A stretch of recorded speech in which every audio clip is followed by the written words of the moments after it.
Hi, I'm David Ake with AP Photos. There was a bit of a kerfuffle at the White House this week over the visit of British Prime Minister Gordon Brown. Normally when a head of state visits, we get an Oval Office photo op followed by an East Room press conference, and sometimes we shoot the walk from the Oval Office to the press conference. Well, this time the East Room press conference didn't happen.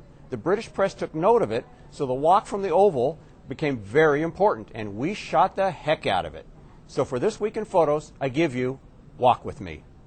Before we take our walk, let's set it up, with President Obama and Prime Minister Brown's meeting in the Oval Office. This meeting lasted so long that photographer Gerald Herbert had enough time to take several pictures. This vertical, a nice horizontal of the two leaders talking, and by swinging around to the side, he was able to make this really nice, tight image of the Prime Minister listening to the President. After the meeting came the most photographed walk of the week.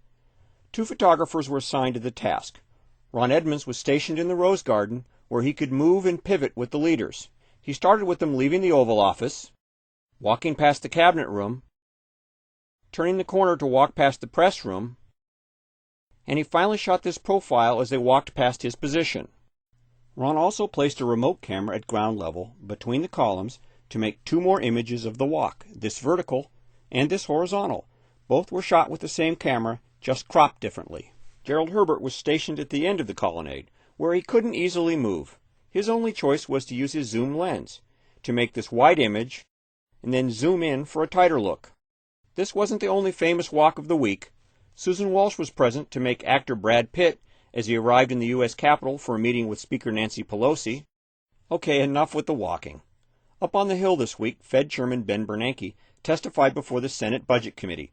Susan Walsh shot from knee level with a wide-angle lens to make this image of Bernanke testifying with a perfectly aligned row of listeners in the background.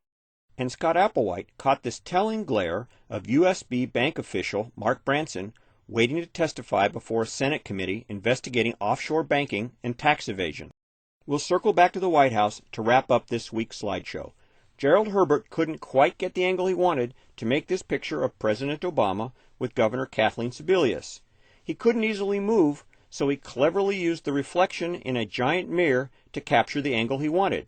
At casual glance, it's hard to tell it's a reflection, except for Mr. Obama's lapel pin is on the wrong side. On the Washington Photo Desk, I'm David Ake, Associated Press.